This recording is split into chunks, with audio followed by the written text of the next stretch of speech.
Segunda carta a los Corintios, capítulo 9. Vamos a estudiar en esta ocasión únicamente los versículos 6 y 7. Segunda carta a los Corintios, capítulo 9, versículos 6 al 7. Dice la palabra del Señor, lo estoy leyendo en la Nueva Biblia de las Américas. Pero esto digo, el que siembra escasamente, escasamente también segará. Y el que siembra abundantemente, abundantemente también segará. Versículo 7, que cada uno dé como propuso en su corazón, no de mala gana ni por obligación, porque Dios ama al que da con alegría. Acompáñeme a orar.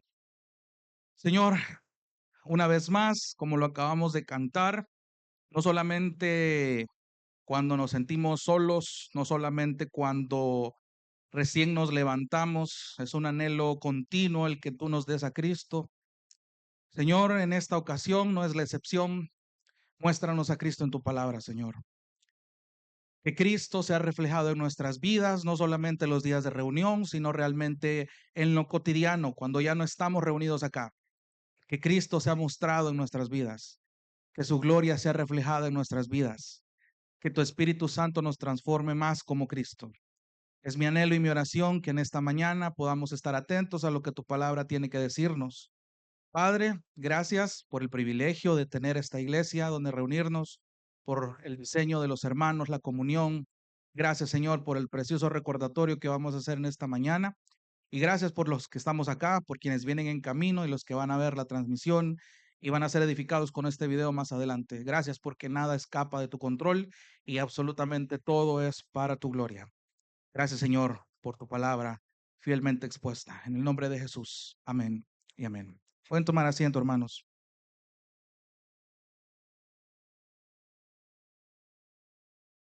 Hay una verdad que usted no me va a negar y es el hecho de que usualmente o casi siempre el ser humano pecador le encanta ser egoísta, le encanta pensar en sí mismo, le encanta planear lo que más le conviene para sus propósitos egoístas. Se jacta de sus planes, se jacta de sus métodos para conseguir lo que quiere. No se avergüenza incluso de admitir sus motivaciones. Y como ya aprendimos antes, suelen estar llenas de codicia estos motivantes. Este deseo desmedido de querer tener más para sí mismo sin considerar a los demás, con tal de lograr lo que quiere. Pero he ahí el punto. Todo inicia desde adentro. Todo parte del corazón, de los pensamientos. Y es por ello, es que en el tema de las ofrendas, hermanos, no se trata de cuánto damos, sino por qué lo damos. En el diseño de la iglesia, a Dios le interesa esto. He titulado a este mensaje, Dios ama al dador alegre. Yo sé que es un texto que muchos conocemos, en el que hemos hasta cantado coritos sobre este texto. Y es interesante saber cómo a veces este texto es mal entendido y mal aplicado en las vidas de los hermanos. En dos simples versículos, sencillamente profundos, quiero que note cómo Dios nos va a recordar el valor que tiene un corazón que da con alegría. Dios nos va a recordar el valor que tiene un corazón que da con alegría y quiero que lo veamos a través de tres realidades. Una vez más, permítame ponerlo en contexto de lo que vimos la semana pasada, porque va conectado aún. Pablo estaba recordándoles a los corintios respecto a esto de la ofrenda que se estaba recolectando desde hace un año para la iglesia en Jerusalén. Y los estaba exhortando, los estaba animando directamente a que su ofrenda fuera genuina, porque él había estado animando a otras iglesias, como vimos la semana pasada ahí en Macedonia, y les estaba animando a que participaran también de esta colecta cuando vieron el ejemplo de los corintios, donde al mismo tiempo les advirtió que su ofrenda fuera genuina y que no cayeran en la tentación de ser codiciosos, ya que ellos se habían comprometido en brindar esta bendición. Ya vimos lo que implica eso, este deseo de servir, este privilegio de servir a los santos. Como lo vimos la semana pasada, el testimonio del Evangelio y la gloria del Señor son cosas que están en juego. Entonces, luego de esto, que nos quedamos en el versículo 5, ahora Pablo en el versículo 6, si ustedes ven sus Biblias, empieza con un pero esto digo, hay una pequeña pausa que sigue abonando más al argumento que viene hablando. Y aquí yo quiero ir a la primer realidad del valor que tiene un corazón que da con alegría, y es tener conciencia de la teología correcta. Tener conciencia de la teología correcta. Versículo 6. Pero esto digo, el que siembra escasamente, escasamente también segará, y el que siembra abundantemente, abundantemente también segará. Vamos por partes. Pero esto digo es un énfasis que Pablo está queriendo hacer. De hecho, en otras versiones aparece como recuerden esto o recuerden lo siguiente. Y Pablo usa la imagen de este agricultor, algo que era muy habitual, era muy común en aquellos contextos. Y hermanos, el principio es sencillo de entender, o sea, y eso es lo maravilloso, o sea, de verdad. Si hay algo que le quiero decir de entrada, es que a veces solemos eh, tratar de buscar significados ultra mega profundos en algo que la Biblia es clara y sencilla, hermosamente sencilla de comprender y por ende de aplicar también. El principio es claro. Viene hablando de todas las motivaciones de adentro y las acciones de afuera que los corintios tenían que tener a la hora de ofrendar. Pero esto digo, dice Pablo, como que hubiera un pequeño paréntesis o una pausa en su argumento. El que siembra escasamente, escasamente también segará. El que siembra abundantemente, abundantemente también segará. El principio es sencillo de entender. Si sembramos poco, cosechamos poco, dicho en otras palabras. Pero si sembramos mucho, vamos a cosechar mucho. Váyame prestando atención porque va a escuchar frases que ya hemos escuchado, muy mal aplicadas, muy sacadas de contexto, pero es importante que entendamos esto. De hecho, si usted lee ahí la palabra escasamente, se entiende por sí solo. Habla de lo poco. Pero en el idioma original, cuando usted ve aquí la palabra, aquí en la Biblia de las Américas aparece abundantemente. En la Reina Valera aparece como generosamente. Pero en el idioma original la palabra literal es bendición. Es decir, como si la segunda parte dijera, si siembras bendiciones, vas a cosechar bendiciones. O si siembras con bendición, vas a cosechar con bendición. Y quiero que note algo. Un agricultor sabe, y esto creo que muchos también lo sabemos, que de acuerdo a la medida con la que se siembra, es la medida con la que se va a cosechar. Es un principio básico, es algo que sucede en el mundo de la agricultura. Pero el punto teológico al que Pablo se quiere referir es cuando más, y ojo, cuando más da alguien, más Dios le devuelve. Lo voy a repetir. Cuando más da de alguien, más Dios le devuelve. Pero probablemente esto como que alude a algo que usualmente escuchamos en falsos maestros o en evangelios torcidos. Pero por eso le digo, preste mucha atención, son dos versículos muy sencillos. Porque esto último que yo le acabo de mencionar es lo que se suele torcer al enseñarse. Por eso, hermanos, es que cuando usted lee un versículo o escucha que alguien está predicando de un versículo sin amarrarse al contexto, tiene que tenerlo muy en cuenta. Porque lo que ha estado hablando antes le pone fundamento a lo que Pablo quiere decir.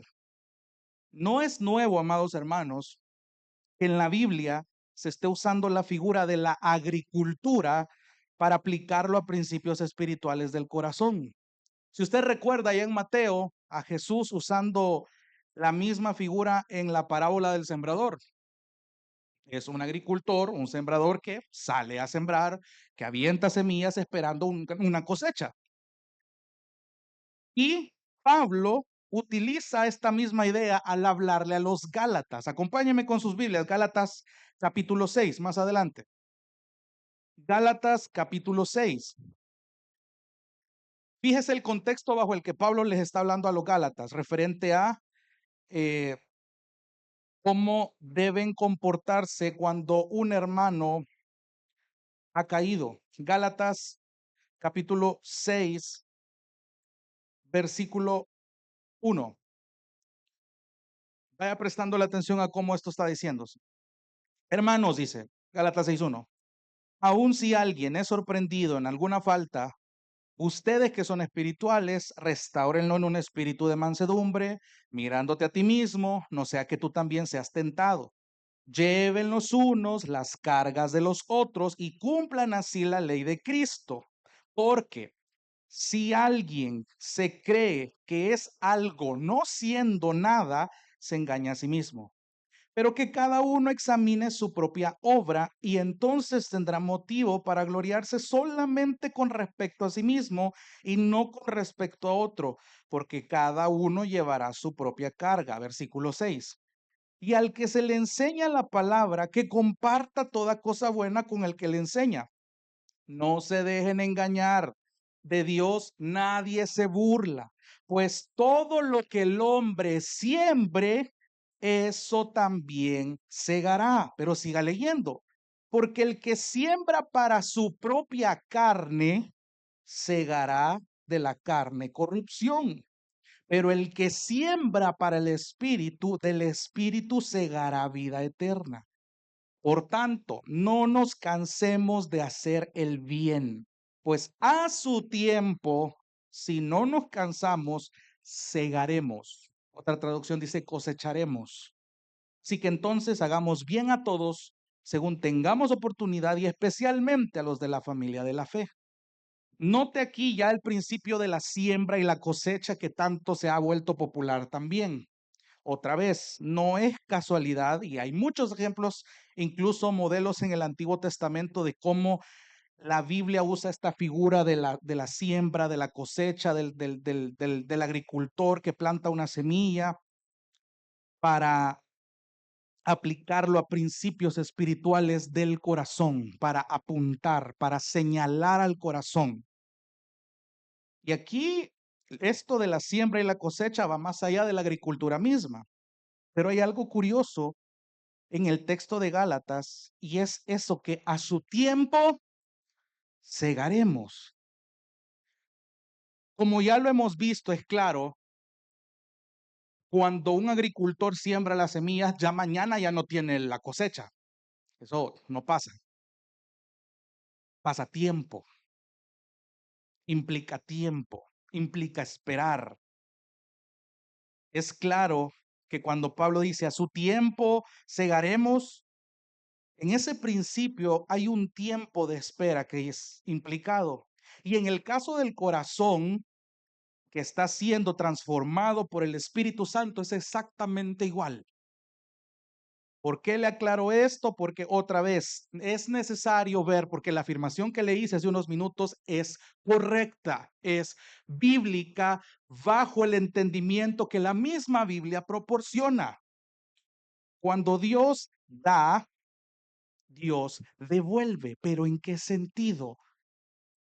¿Cómo es que Pablo está diciendo y está usando este principio otra vez? El que siembra escasamente o el que siembra poco cosecha poco, y el que siembra mucho cosecha mucho. Entonces, otra vez, vuelva ahí a 2 Corintios capítulo 9, versículo 6. No es nuevo otra vez esto.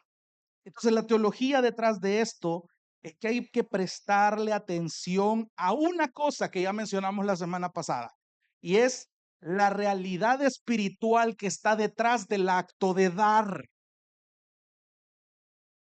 Eso es a lo que tiene que prestar atención. Dar, el punto aquí es, dar es como sembrar. Hay un teólogo que lo comenta de la siguiente manera, y cito: el Nuevo Testamento, dice este teólogo, es un libro tremendamente práctico. Y una de sus características es que no le tiene ningún miedo al tema de las recompensas, de los galardones, de las dádivas. Nunca, ojo, nunca dice que la bondad no sirve para nada. Nunca se olvida de que hay algo nuevo y maravilloso que llega a la vida del que acepta la voluntad de Dios como su ley. Cierro cita. Pero si usted ha leído el Nuevo Testamento y ha prestado atención a las promesas, a las recompensas, a los galardones que Dios promete, no está hablando de cosas materiales. En ningún texto de la Biblia Dios promete riquezas materiales. En ningún texto del Nuevo Testamento Dios está prometiendo una ley de intercambio, de que si usted pone más, Dios le va a multiplicar materialmente. De que si usted siembra en el reino de los cielos, Dios le va a sembrar en el reino terrenal aquí ahorita. Son cosas que se escuchan todavía. Préstele atención. La Biblia jamás dice que Dios promete riquezas materiales a cambio de ofrendar abundantemente, de sembrar abundantemente. Incluso si usted siembra escasamente, no es que Dios lo va a dejar a su suerte, como muchos andan diciendo. Ah, como este ni ofrenda, por eso es que Dios lo tiene pobre y en pecado, o este ha de andar en pecado y por eso es pobre.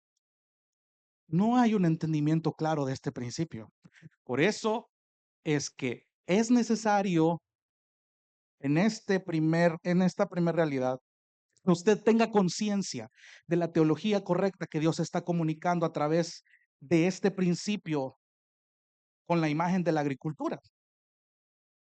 Otra vez, las recompensas que hay en el Nuevo Testamento y de las que Dios habla y promete nunca son materiales. Claro, Dios puede proveer, y ya lo vamos a ver más adelante, puede proveer para lo necesario en cuanto a nuestras necesidades materiales aquí en la tierra. Pero el énfasis, la prioridad, la mira en la que usted y yo tenemos que concentrarnos mientras vivamos aquí de manera diligente para la gloria de Dios, es en recompensas espirituales, es en recompensas eternas. Lo dijimos la semana pasada. Hay creyentes que piensan que cuando echan dinero en la cesta, de alguna manera existe una transacción que convierte las monedas en plata espiritual y va para el cielo y va para el banco donde están los ángeles. Eso no funciona así, no es eso. No es que usted va a acumular tesoros ahí arriba de esa manera. Mire a dónde apunta la Biblia. ¿Por qué? Porque sembrar, dar es como sembrar. ¿Por qué? Porque lo que está haciendo énfasis es en el acto espiritual detrás del telón del acto de dar.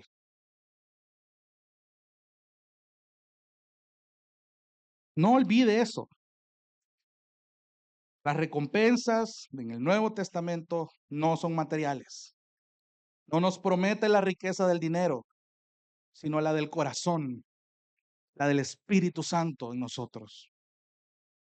Cuando Pablo mencionó, oh, cuánta profundidad hay en las riquezas que hay en Cristo, cuán insondables, hay una cantidad de maravillas que ni siquiera el lenguaje puede comunicar. Pero ¿qué pasa? Cuando la gente lee la palabra riqueza, lo asocia directamente con dinero. Y ese es un consejo a la hora de leer su Biblia que yo le doy. Cuando usted lea la palabra riqueza, examina el contexto, porque no siempre habla de dinero. Y esto no les va a gustar a muchos, pero es el inicio de un buen diagnóstico. Y para los corintios fue exactamente igual. Pablo lo que quería era que tuvieran el conocimiento teológico necesario que implicaba lo que estaban haciendo, que tuvieran el conocimiento y la conciencia clara de por qué lo hacían de la manera en la que lo estaban haciendo, por qué durante un año recolectaron una cantidad muy significativa al parecer. ¿Por qué? Porque querían cerciorarse de que todo este dinero no fuera una tentación para que ellos se lo quedaran, porque fácilmente pudieron haber dicho que no, o hubieran podido inventar alguna mentira. Pero Dios iba respaldando paso a paso. Note cómo durante todos estos sermones de atrás, de las semanas pasadas, cómo Pablo y sus colaboradores fueron tan meticulosos en que los procesos fueran informados, a que hubiera transparencia en el proceso, a que la iglesia supiera cómo iba la colecta. Las finanzas de la iglesia eran muy importantes en el tiempo de Pablo, porque ya lo vimos, en el mundo antiguo la palabra tenía peso, pero no por defender una imagen pública, sino porque el evangelio y la gloria del Señor estaban en juego. Y eso es algo que voy a seguirle bombardeando hasta hoy. Cuando usted se involucre en áreas financieras o en procesos financieros, tenga en cuenta que usted como creyente está poniendo en juego el testimonio del evangelio y la gloria del Señor. Los corintios lo sabían. Y es entonces que pasamos de la teología a la ortopraxia, es decir, a la práctica correcta, del conocimiento a la práctica, y eso nos va a llevar a la segunda realidad. Ya dijimos que hay que tener una conciencia de la teología correcta. Segunda realidad, tener la capacidad de la práctica correcta. Tener la capacidad de la práctica correcta. Versículo 7. Que cada uno de como propuso en su corazón. No de mala gana, dice esta versión, ni por obligación, porque Dios ama al que da con alegría. Esa frase, este versículo, perdón, lo podemos muchos de memoria, pero analice cada palabra, la manera en la que Pablo lo dice. Fíjese, la indicación ahora que Pablo da este principio de agricultura, por así decirlo, pero ya los corintios sabían de a qué se estaba refiriendo. Entonces ahora los corintios tenían que actuar sobre la base del conocimiento que motivaba a sus corazones. Préstele atención a eso, porque eso quiere decir que se estaba colocando sobre los corintios una clara responsabilidad que antes se describió como un privilegio. Hay que prestarle atención a esta palabra y subráyela aquí en el versículo 7. Propuso cada uno de ustedes, corintios, de como propuso. Esa palabra quiero hacer una pausa acá. En el idioma original, la palabra es decidir. Eso es interesante, porque eso significa, bíblicamente hablando, présteme atención, que dar es una decisión consciente y responsable según el conocimiento que motiva al corazón.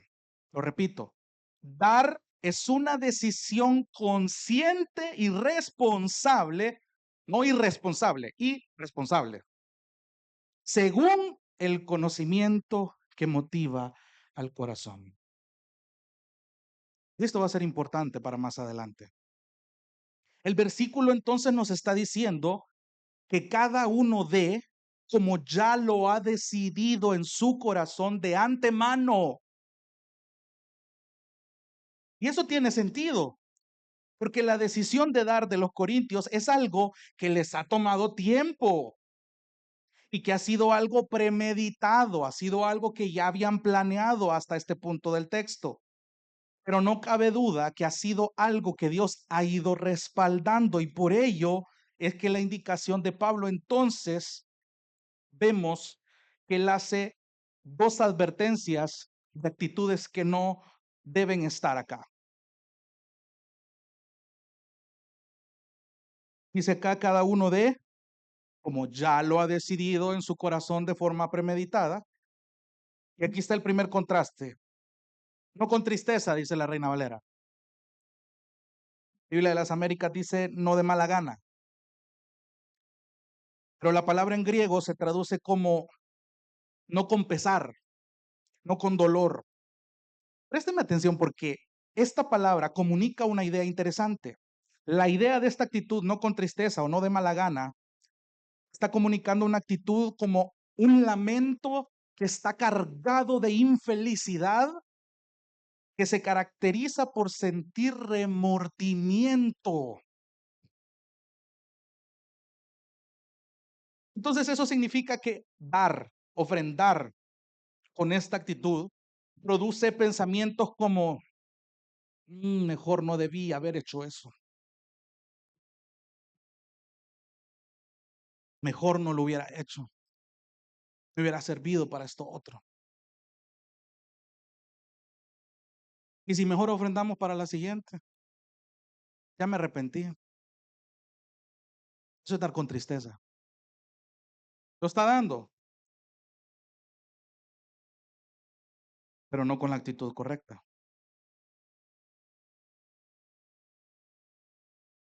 Y es triste pensar que en algún punto hemos dado de esa manera,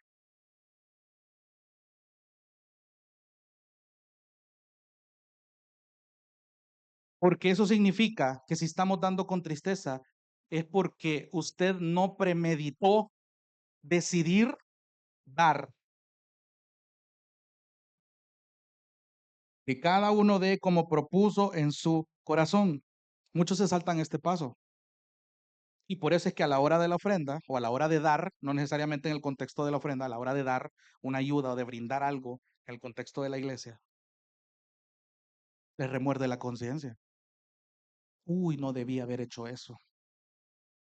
¿Por qué? Porque hay un lamento, hay una infelicidad, hay una falta de contentamiento y hay un arrepentimiento disfrazado de remordimiento. Mejor no hubiera hecho eso. Es un pesar que queda en el corazón y otra vez, eso muestra una clara falta de contentamiento. Por eso es que cuando usted va a dar generosamente, generosamente, usted decida ya de antemano en su corazón. ¿Por qué? Porque a Dios le interesa no cuánto da, sino por qué lo está dando. Porque lo repito de nuevo, dar es una decisión consciente y responsable según el conocimiento que está motivando el corazón. Pero si lo que está motivando a mi corazón no son pensamientos buenos, bíblicos, que me están haciendo actuar según la Biblia me manda, es evidente que el resultado va a ser todo lo contrario. Voy a dar de mala gana. Una muy buena traducción. Pero hay otra cosa. No con tristeza ni por necesidad, dice la Reina Valera. La Biblia de las Américas dice ni por obligación. Pero pasa algo interesante con el idioma original. Aquí la palabra en el griego da la idea de una obligación que no se puede evitar, un compromiso. Es decir, una mente con esta actitud piensa, ni modo, ¿tengo qué? Si no me regañan, ni modo, ya tengo que ofrendar. O sea, entonces tú no has premeditado bien tu decisión de dar, no has hecho un examen del corazón del por qué, en la motivación de dar, por qué vas a ofrendar. Eso lo preguntamos la semana pasada. ¿Qué pasa por tu mente cuando vas a dar? Qué es lo que debes pensar? ¿Qué te debe motivar a dar esta acción, a hacer esta acción? Ni modo, hermano. Es que si no, no voy a estar tranquilo, como si eso fuera una respuesta piadosa. Que tengo que, hermano, es mi deber cristiano. Sí, es tu deber cristiano, pero a Dios no le interesa eso en este tema. Lo que le interesa es saber qué está pasando en tus motivaciones dentro del corazón. Porque así cualquier inconverso puede venir a ofrendar $1000 que no le hacen mal a la iglesia, pero el punto no es ese. Al final el dinero es una herramienta, ya lo vamos a ver también.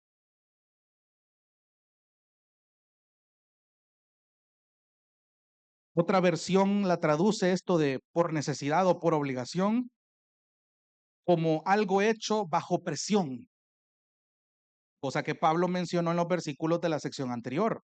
Pablo ya les venía diciendo, si van a ofrendar, Corintios, no queremos que lo hagan bajo la presión de la codicia o bajo la presión de pensar que esto es imposición nuestra.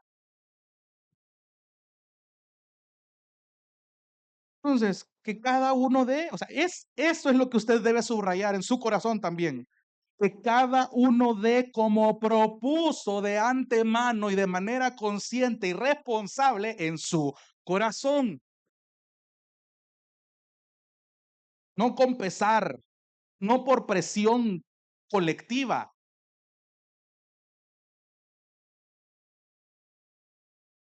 Y eso me lleva a la preciosa tercera realidad: tener gratitud por el amor del Señor. No con tristeza, no por necesidad, es decir, no de mala gana ni por obligación. ¿Por qué? Porque Dios ama al dador alegre. Dios ama al que da con alegría. Pero a eso también hay que prestarle atención. La última realidad es muy alentadora, hermano. No quiero que lo, lo minimice. Pareciera que Pablo está diciendo, miren, no hagan esto, porque pareciera que eso es lo que han estado haciendo. Pero no, hermanos, la idea es que el Espíritu Santo ha estado trabajando para bien en el corazón de los corintios y luego de estas cosas que no deben hacer a la hora de ofrendar o las cosas que no deben motivarlos a la hora de ofrendar, Pablo les está recordando, hermanos, Dios ama al que da con alegría, al dador alegre. Y el contraste bien claro acá, es decir, Dios no ama a los dadores que no son alegres. Pero esto que le acabo de decir puede parecer un poco confuso. Y otra vez, aquí el idioma original nos ayuda mucho. La palabra en griego para ama, cuando dice Dios ama, eh, esa palabra en griego se pronuncia agapao, que de ahí viene la palabra ágape, que ese amor habla de un amor divino, un amor genuino, un amor puro, un amor transparente. Es decir, un amor que en este contexto Dios está mostrando en favor hacia sus hijos. Pero hay una traducción que parte del griego para esta palabra en este contexto y es se deleita en. Eso quiere decir, porque Dios se deleita en el dador alegre. Porque ¿qué pasa de aquellos cristianos que todavía dan con tristeza y por necesidad? ¿Significa que Dios no los ama? No está hablando de eso. La traducción aquí nos ayuda. Dios se deleita, se agrada, muestra favor a el dador alegre. Entonces esto cobra más sentido. Dios, y se lo pongo de esta manera, Dios no se deleita en aquellos que dan con remordimiento o porque se sienten presionados a hacerlo. ¿Por qué? Porque eso, ojo con esto, porque eso solo demuestra lo que hay en su corazón.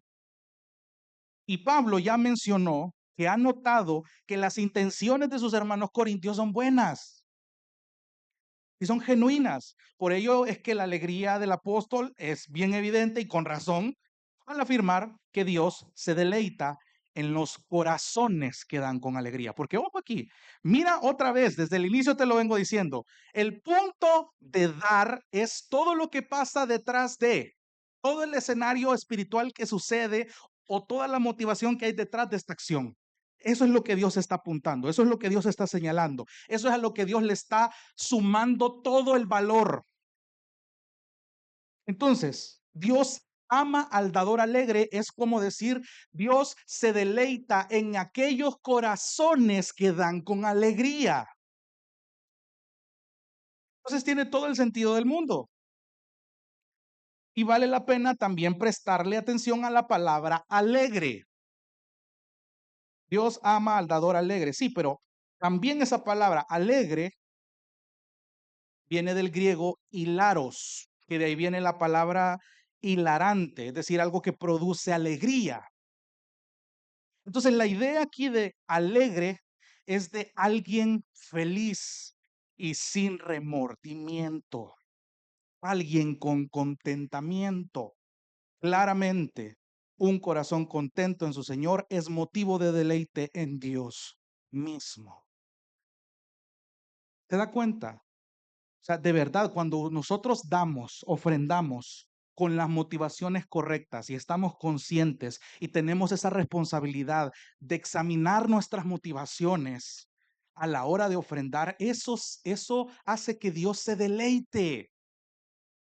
Y no hay cosa más satisfactoria para el pueblo de Dios que agradar a su Señor. Porque si nosotros existimos es para la gloria de Dios. Entonces eso implica agradarle en todo lo que hagamos. Entonces, pareciera que esto ha sido muy corto en cuanto a toda la teología que podemos absorber en estos dos versículos, pero hay tanta practicidad en estos dos versículos, hermanos, y por eso quiero tomarme el tiempo de aterrizar estos dos versículos para hacer conciencia en muchas cosas que la Biblia nos dice respecto a cómo realmente podemos ser dadores alegres, tal cual el texto lo menciona. Y ahora que ya hemos entendido un poco más esto, léalo una vez más, versículo 6. Pero esto digo, el que siembra escasamente, escasamente también segará. Y el que siembra abundantemente, abundantemente también segará. Versículo 7. Entonces que cada uno dé como propuso en su corazón, no de mala gana ni por obligación, porque Dios ama al que da con alegría. Después de todo esto, tiene más sentido leer estos dos versículos.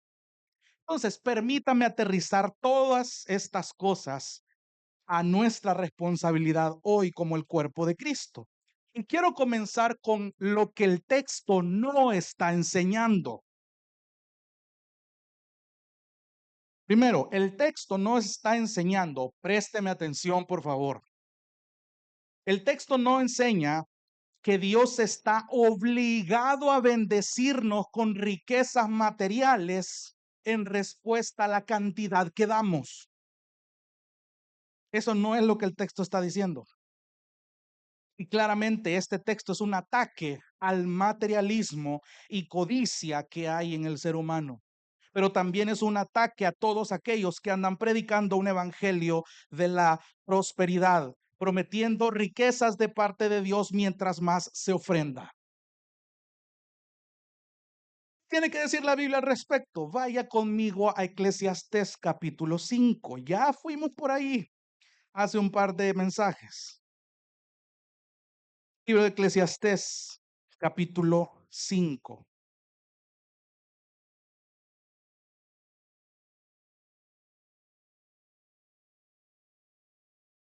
Fíjate qué interesante es que el capítulo 5 de Eclesiastés se centra en dos temas: la vanidad en las palabras y la vanidad en las riquezas. Mira lo que dice el versículo 10. Solo ahí nos vamos a enfocar.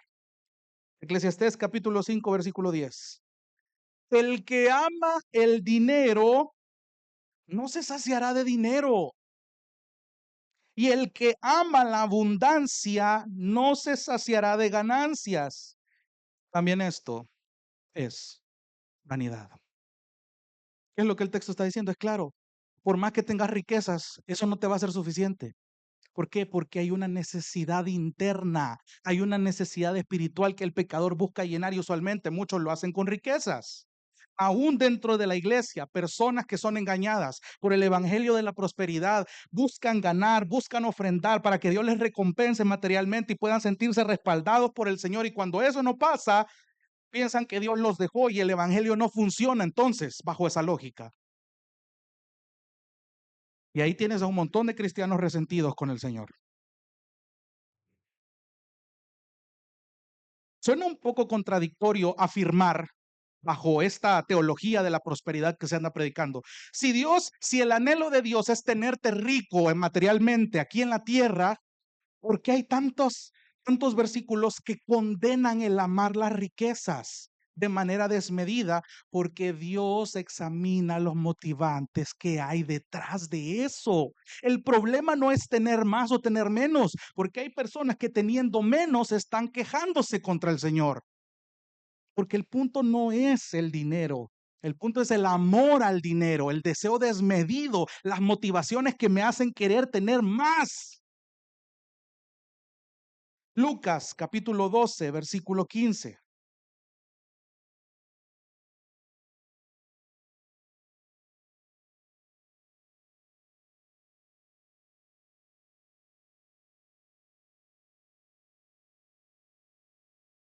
Este es Jesús hablando. También les dijo a la multitud, estén atentos, presten atención, estén alertas, estén vigilantes, cuídense de esto. Estén atentos y cuídense de toda forma de avaricia. Otra traducción dice de codicia, de querer tener más de manera pecaminosa y desmedida. Porque aún cuando alguien tenga abundancia, dice Jesús, su vida no consiste en sus bienes. Tu identidad no está en cuánto vos tenés. Tu identidad está en quién es tu maestro, quién es tu salvador, quién es tu proveedor realmente en todos los sentidos.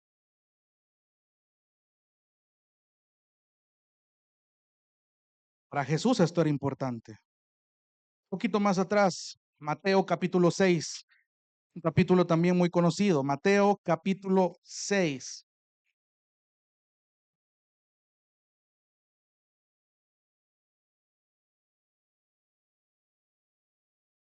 versículo 6.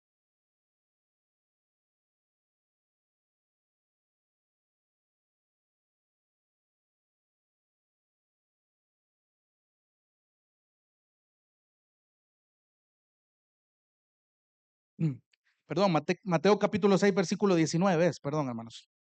Dice la palabra del Señor: no acumulen para sí tesoros en la tierra, donde la polilla y la herrumbre destruyen, y donde ladrones penetran y roban, sino acumulen tesoros, ¿a dónde? Donde ni la polilla ni la herrumbre destruyen, y donde ladrones no penetran ni roban, porque donde esté tu tesoro, allí estará también tu corazón. ¿Acaso entonces Jesús está prohibiendo que yo tenga posesiones, que yo aspire a tener muchos bienes? No está diciendo esto. El contexto está hablando de esto del verdadero tesoro que motiva mi corazón. Lo que anhela mi corazón es por ahí donde van a ir mis decisiones, donde van a ir mis inversiones, donde van a ir mis ofrendas, donde van a ir mis ayudas, mis aportes, mis colaboraciones. ¿Te das cuenta cómo todo parte del corazón? Y es ahí donde Pablo está apuntándole a los corintios. Y es exactamente el mismo mensaje para nosotros. La Biblia nos está diciendo, cuiden su corazón del deseo desmedido y la motivación equivocada al querer manejar el dinero y querer tener más. ¿Por qué les digo esto, hermanos? Porque ese puede ser un gran obstáculo para poder ser dadores alegres. Mira más adelantito, que donde esté tu tesoro, ahí también estará tu corazón. Es interesante esto. Si Dios permite que alguien sea rico para sus propósitos, hubieron ricos piadosos en la historia de la Biblia. ¿Y cómo es que Dios permitió que estas personas fueran ricas? Porque Él sabía que el corazón detrás de estas personas estaba dispuesto a compartir. Eran dadores alegres. ¿Te das cuenta cómo en ese sentido no tiene no tiene cabida lo que este evangelio de la prosperidad anda afirmando? Cuídate de todos aquellos que te andan prometiendo riquezas espiritual y lo ponen con más valor que la vida eterna.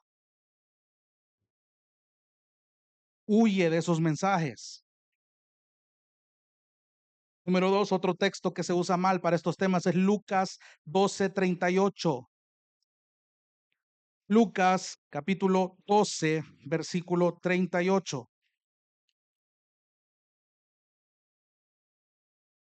¿Cuál es el contexto en este versículo? Lucas 12:38.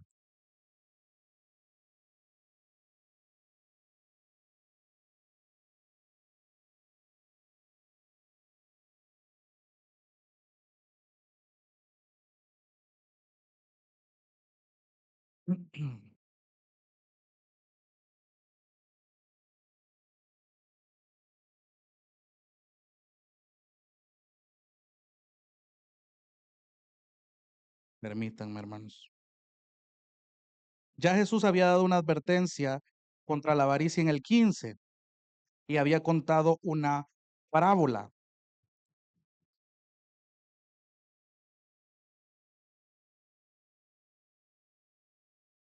Permítame, hermano, que tuve un error de dedo aquí.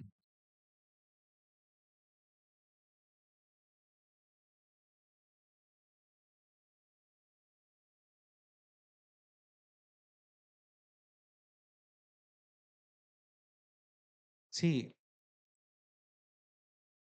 tuve un error de dedo, hermanos. Permítanme. Hay una parte donde Jesús está hablando del contexto de juzgar a los demás, que también lo habla en Mateo.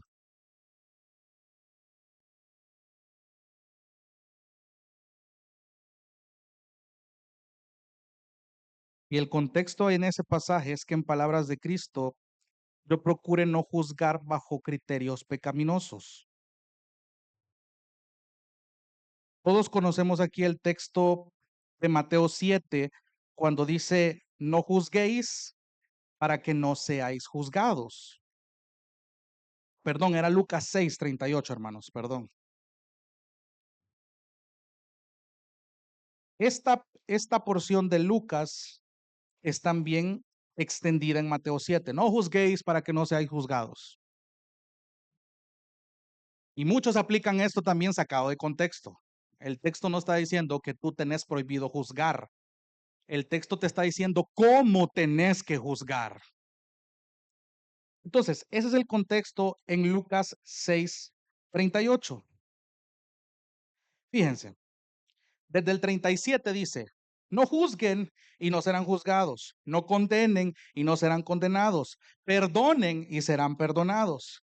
Den, versículo 38, den y les será dado, medida buena, apretada, remecida y rebosante vaciarán en sus regazos, porque con la medida con que midan se les volverá a medir.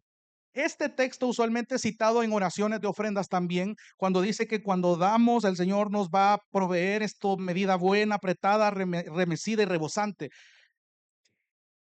Pero el texto no está hablando de eso. Aquí hay que entender mucho un poco del contexto histórico.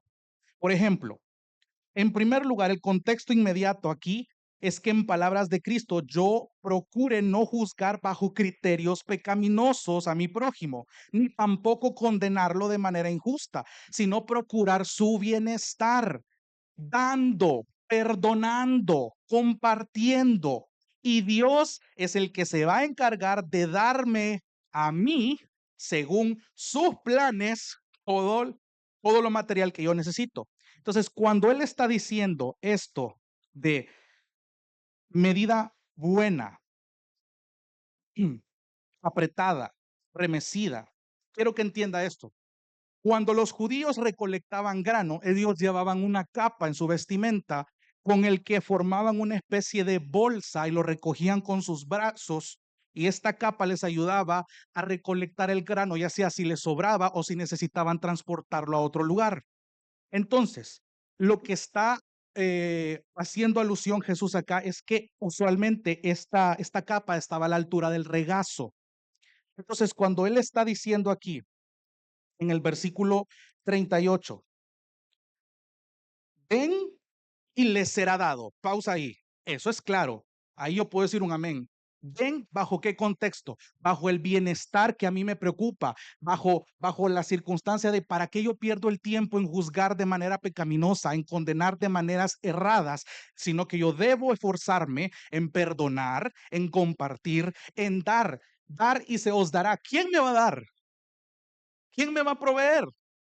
Dios. Y Dios va a usar un montón de hermanos que están a mi alrededor, incluso de formas sobrenaturales, utilizando circunstancias y personas para proveerme a mí lo necesario. Y usa casualmente, bueno, en la Biblia no existen casualidades, y usa la figura de un agricultor que recoge granos. Entonces, cuando él está diciendo, ven y le será dado medida buena, es decir, que esto no va, Dios no va a escatimar en darte una medida adecuada, medida apretada, es decir, que llena bien todo el volumen de la capa, que llena bien todo el volumen del recipiente. Por ejemplo, hay recipientes de plástico, por ejemplo, que si usted los llena de azúcar, el bote se empieza a apretar. La idea es que quede en medida buena, justa, apretada, a eso se está refiriendo, que llena tan bien todo el volumen del recipiente. Cuando dice remecida, es decir, cuando se sacude para que el grano se asiente de manera que pueda caber un poco más. Remecida. Cuando dice rebosante, es una medida que en palabras salvadoreñas rebalsa los bordes, algo que excede el límite de capacidad. Entonces los judíos que recolectaban este grano de nuevo usaban esta capa que tomaban por los bordes para formar una bolsa que recogía dicho grano. Y esta capa se llevaba a la altura del regazo. Entonces el punto de este texto es que Dios bendice en gran manera la actitud, no el acto de dar y procurar que el Señor me bendiga a buena medida, rebosada, rebosante, apretada, remecida y todo eso. ¿Se da cuenta cómo en su contexto cobra más sentido esto? Y nos evitamos tener una teología errada sobre las finanzas que Dios respalda, sobre actitudes que Dios aprueba.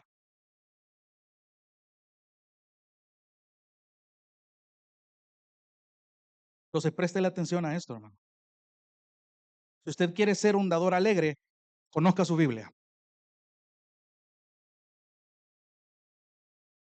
Entonces, le hago unas preguntas. Usando el principio de la siembra y la cosecha que Pablo menciona en el versículo 6. Si usted siembra poco, cosecha poco. Si usted siembra mucho, cosecha mucho. ¿Qué pensamientos entonces usted está sembrando en su corazón?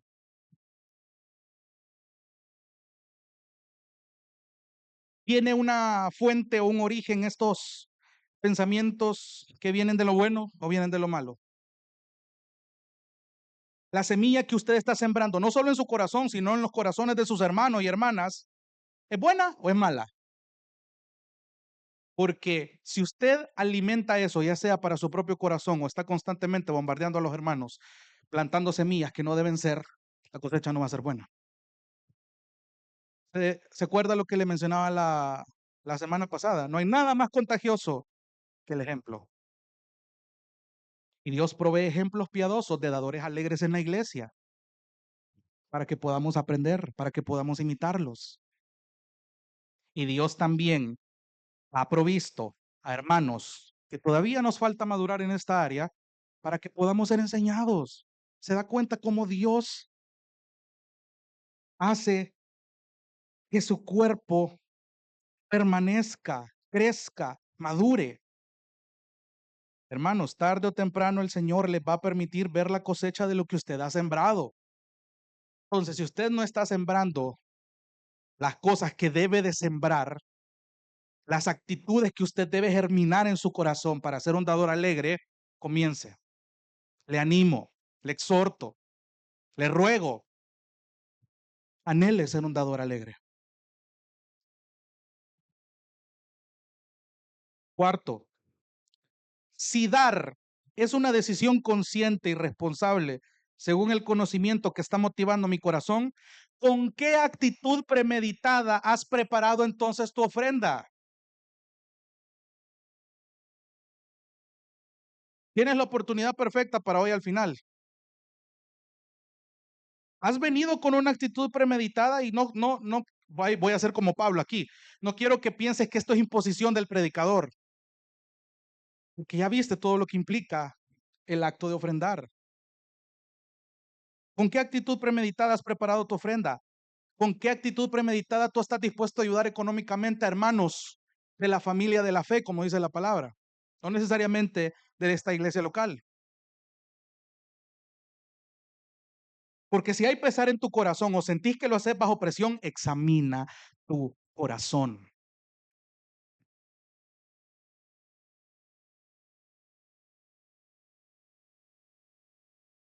Porque Dios no se deleita en dadores con remordimiento o dadores bajo presión. Examina tu corazón. ¿Cómo? A la luz de la palabra. Hermano, es tan precioso saber que la palabra de Dios es viva, es eficaz y es más cortante que toda espada de los filos. Tiene la capacidad de adentrarse a todo el tripero que tenés para discernir entre tus pensamientos y las intenciones de tu corazón. Es ahí donde tú tenés que filtrar tu corazón. Y el acto de dar no es la excepción. Entonces, ¿cómo se ve un corazón alegre que ofrenda en el Dios que se deleita? ¿Qué dice Dios en su palabra una vez más? Porque a Dios le interesa la motivación detrás del pueblo que ofrenda. Y voy aterrizando con este. Acompáñeme a Éxodo capítulo 25, versículo 2. Éxodo capítulo 25, versículo 2. ¿En qué contexto estamos acá? Dios dando instrucciones para que el pueblo ofrende para construir el tabernáculo. Mira lo claro y directo que es el Señor. Éxodo capítulo 25. El Señor habló a Moisés y le dijo: dile a los israelitas que tomen una ofrenda para mí de todo aquel cuyo corazón le mueva a hacerlo, ustedes tomarán mi ofrenda. ¿Hacia qué está apuntando el Señor entonces? Hacia la motivación del corazón. Deuteronomio capítulo 15, versículo 7.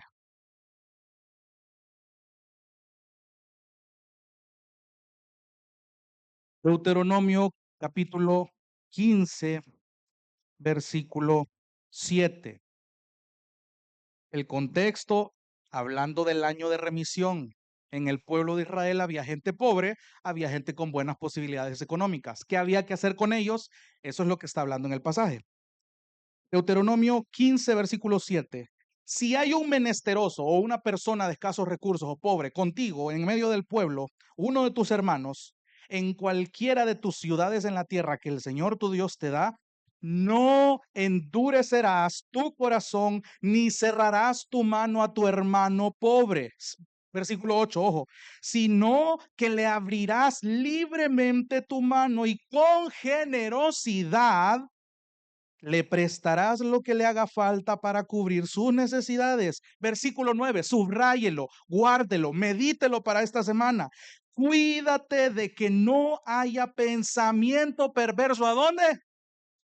En tu corazón diciendo: el séptimo año, el año de la remisión está cerca, y mires con malos ojos a tu hermano pobre y no le des nada, porque él podrá clamar al Señor contra ti y esto te será pecado. Por lo tanto, con generosidad le darás y no te dolerá el corazón cuando le des. No va a ser un dador quejista, no lo va a hacer bajo presión, no lo va a hacer con remordimiento, sino que con generosidad le darás y no te dolerá el corazón cuando le des, ya que el Señor tu Dios te bendecirá por esto, por el acto de dar, no, por la actitud del corazón. El Señor tu Dios te bendecirá por esto en todo tu trabajo y en todo lo que emprendas. Otra vez, el hecho de que Dios respalde y provea los trabajos de su pueblo no es para tener más. Es para fructificar la labor que el Señor ya está obrando en su corazón. Porque si Dios le permite tener mucho más, generar mucho más en su trabajo, es porque sabe que el corazón detrás de esta persona que gana más es porque comparte más. En Dios nada es casualidad. Y aquí tenemos un ejemplo para nosotros hoy de cómo debe ser nuestra oración, de cómo deben ser los pensamientos premeditados cuando usted va a ayudar económicamente a alguien. Primer libro de Crónicas, capítulo 29, versículo 9.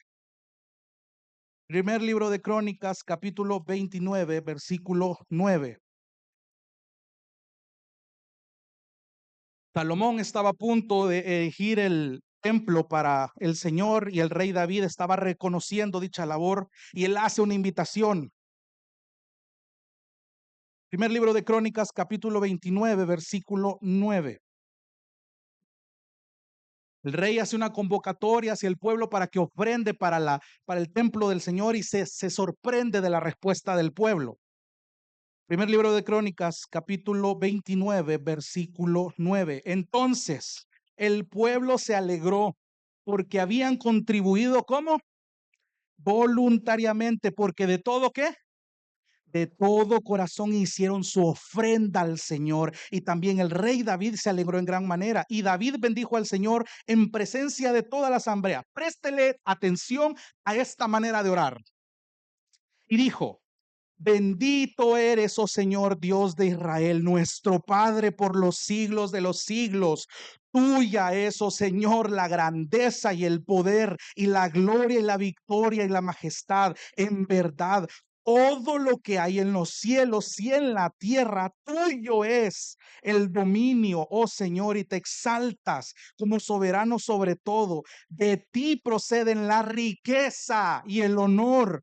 Tú reinas sobre todo y en tu mano están el poder y la fortaleza y en tu mano está engrandecer y fortalecer a todos. Ahora pues, Dios nuestro, te damos gracias y alabamos tu glorioso nombre.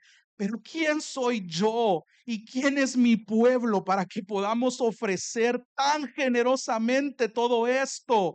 Porque de ti proceden todas las cosas y de lo recibido de tu mano es que te damos, porque somos extranjeros y peregrinos delante de ti, como lo fueron todos nuestros padres. Como una sombra son nuestros días sobre la tierra y no hay esperanza. Oh Señor Dios nuestro, toda esta abundancia que hemos preparado para edificarte una casa para tu santo nombre, procede ¿de dónde?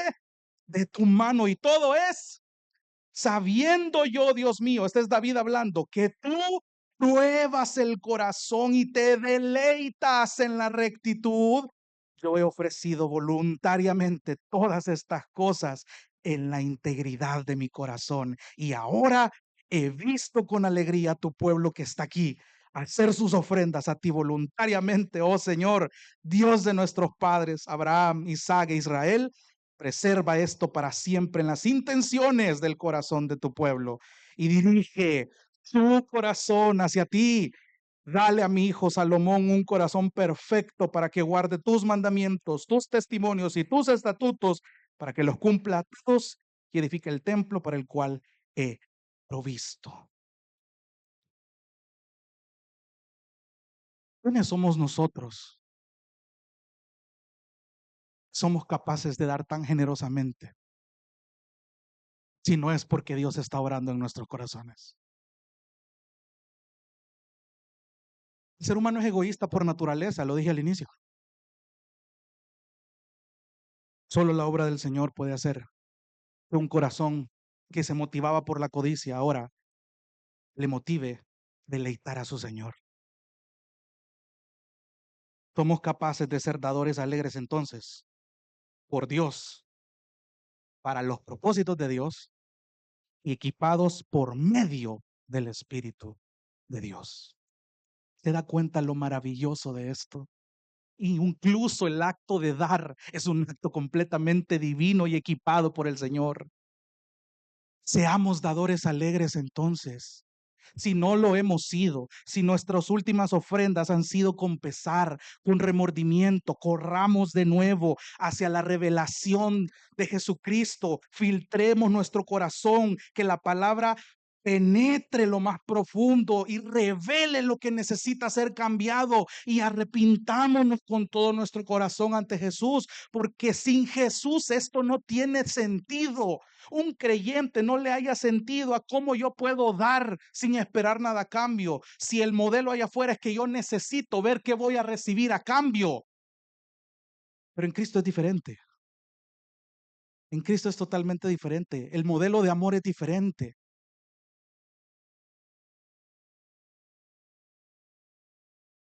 Entonces, hermanos, espero yo que el texto de hoy le haya recordado cuán valioso es un corazón que da con alegría. Tan valioso que posee estas tres realidades. Tiene una conciencia de la teología correcta. Tiene la capacidad de practicarlo correctamente y tiene gratitud por el amor que Dios da. Hermanos, hay un gozo especial en dar bajo este diseño, en contraste con aquellos que son gobernados por la codicia, por el materialismo. Los hijos de Dios se deleitan en el Señor y quieren deleitar a su Señor, amándose unos a otros, llevando las cargas unos por otros, animándose unos a otros, ayudándose unos a otros. Esa es la iglesia del Señor. Un corazón sin Cristo no puede experimentar esta alegría que conlleva el dar.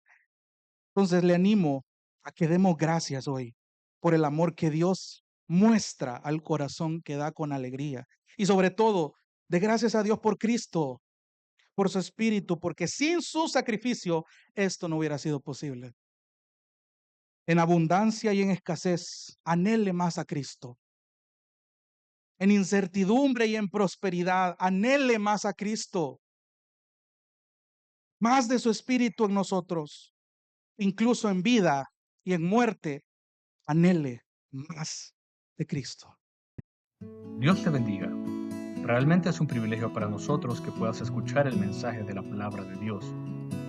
Esperamos que Dios obra en tu vida grandemente a partir de lo que puedas escuchar y aprender a través de este sermón.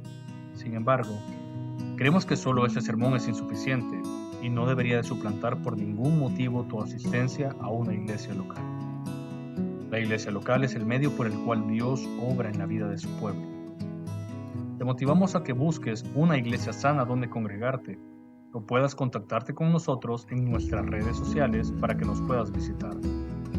Será un gusto poder servirte y que podamos juntos adorar a Dios en comunión con sus redimidos mientras aprendemos de su palabra. Que el Señor te bendiga.